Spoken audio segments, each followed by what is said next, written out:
حضور مبارک به څومره روژې نیوي او خبر ارته وکم صحابو ته به څه وي چې تاسو دومره نسئ ګوره حضور مبارک هم داسې نه وي چې دیش ونسئ صحابو ته همدغه بخاري حدیث دی مبارک به ټوله میاشت نیوي صحابو ته به فرمایل تاسو دومره ونسئ چې څومره طاقتي څومره چې طاقتي نو یوم طاقت ته ونسئ بس دوم طاقت تی بس دا کافی دی ولی اے صحابو تاسو په عبادت ستړي شیخ الله جل جلاله په ثواب باندې نه ستړی کوي که تاسو به څومره عبادت وکړئ نو اخر به ستړي شئ کنه خدای پاک ثواب باندې نه ستړی کوي او تاسو به په عبادت باندې ستړي شئ نو مقصد یې دا دی چې خیر دی چې څومره طاقتي دومره وکړئ 2 روژې وکړئ 1 روژه 1 ختم 2 رکعاته نفل دا ډیر دي زما استانه الحمدلله بس مسلمانی د انسان اخلاص ته یي مسلمانی د انسان مینې ته یي مسلمانی د انسان محبت ته یي لګو ډیر دا التکږي چې ستا لګي او اخلاص دا ډیر دی او کډيري او ستا اخلاص نه دا لګ دی نو په زړه کې د سړی کیفیت چې کوم دی هغه د الله د رضای قسم دی دغه 2 رکعاته بدم قیامت پر ورځ باندې کېدی شي شفاعت کوونکې جوړ شي او جنت ته به داخل کا او دا حدیث ارتوای مپسې دا ډېر ښایسته دی بیا امام سخاوي صاحب خبره کوم بیا خپل خبرې ختمومه دا حدیث دا کوم چې زار ته بیانومه اسامه ابن زید دا په حضور مبارک باندې ډېر ګران صحابي ډېر په ګرانو په دغه پتون مبارک باندې کڅو کینو لای د حسنین کریمین نه علاوه هغه اسامه کینو ولای رضی الله تعالی په دغه خپل پتون مبارک باندې ډیر مینه به ور سره و ځکه چې د پلارو زید هغه پر رسول الله باندې ډیر ګران و هغه ډیره قرباني ور کړې و چې کله را ورک شو او مکه مکرمه کې نبی علیہ السلام لراغه زید پلاریا ډیر وخت پس را پیدا شو پلار او مور او قام قبیل اپسراله چې دا خدلته د مونږه بوزو نبی علیہ السلام لرا واستورته چې بو یزید تاسو خپل بچی دی سید رضی الله تعالی عنہ ته فرمایا رسول الله ټول پر خدای شم خدای نشم پر خدای زنه قام سره زم نه قبیل سره نه بلا سره نه مور سره اچا سره نظم بس ما د پری زدلته خوشاله ما چې په یو ځای کې ماته د قام د قبیل د پلار د مور نه زیات مینه ملاوږي هغه ځای سو پری دی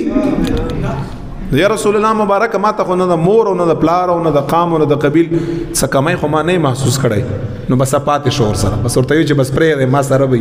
حضور مبارک باندې ګران زکو چې ارڅي پریخیو او بیا اسامه دا هغه بچایو چې بچا باندې شاپلار ګرانی بچایم دا هغه د وجنه پاغه باندې ګرانی په دغه پتون مبارک باندې ځان سره کینول الله اکبر دغه اسامه ابن زید حدیث روایت کړي او مسند احمد کې موجود دی مسند بزار کې موجود دی امام نسائی په نسائی کې روایت کړه دی امام بخاری استاد دی مصنف ابن ابي شيبه خپل مصنف یې پاغي کې روایت کړه ډیرو کتابو روایت کړه اسامه ابن زید پختنه کا حضور مبارک نه ورته فرمایي یا رسول الله صلی الله علیه وسلم زستا ګورم تاسو په شعبان المعظم کې په عبادت کې او پروژو کې ډیره اضافه کړئ ما چرته تاسو دومره روزي د شعبان المعظم نه علاوه په بل میاش کې نه کتلی یا رسول الله مبارک څه وجه ورته دا صحابه خو به هغه وجه معلوموله نبی علیہ الصلوۃ والسلام ورته فرمایي اسامه سے رضی الله عنه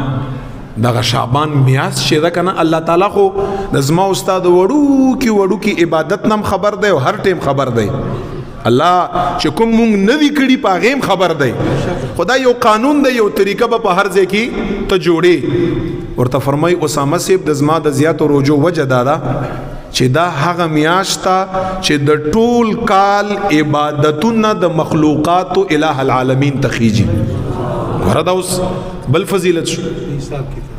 ټول کال عبادتونه او په دغه میاشت کې وی چې تغفل الناس خلق غافل ډیر د عبادت نه چې په دغه میاشت کې ځکه غافل څه وایي چې اسیم رمضان را روان دی مقصد دا دی چې رمضان را روان دی او بیا وا تسبیح او تلاوتونه او مصلی او دا بکو کنه خو رمضان چا لیدلای نو دغه میاشت د عبادت نه اکثر خلک غافلی نیک پکې نو زی ډیر کوم ډیر چې خلکو ته پته ولګي چې دا د عبادت میاشت او دا ډیره اهم میاشت او د ټول کال عبادتونه الله تخیجی نو زدا خو خوما حدیث الفاظ دادی فاحب ان يرفع عملي وانا صائم نبی علیہ السلام فرمای چې زه روزې زکه زیات نه سما چې زدا خو خوما چې زما عبادت الله ته اوخیږي چې په داسې حال کې اوخیږي چې زه روزدار نبی علیہ السلام فرمای فاحب زدا خو خوم ان يرفع عملي چې زما عمل بره اوخیجل شي نو فانا صائم چې زه سې مزه روزدار یم زما اعمال د الله ته په داسې حال کې اوخیږي چې زه صائم یم زه د روزدار یم ځکه زما عبادت په دغه میاشت کې اسامه ابن زید رضی الله تعالی عنہ سره دا ډیر دي دا زیات دي نو آیا حضور مبارک خو معصوم دی او ټول چې چرته نیکی دي د مبارک دی او یو نیکی بلکې زبویم چې یو سجده د پیغمبر علیه السلام مبارک اولین مخلوقات نو وخت تر آخرین مخلوقات پورې چې د ټولو عبادت راجم شي حضور مبارک دا یو سجده د ټولو نه بهتر ده دا یو سجده لازم ایمان دی نو هغه خو زما استاد لپاره تعلیمن دا خبره کنه هغه ټول عمر عبادت کړي ټول شپو یې عبادت کړي خو ما تعالی ترغیب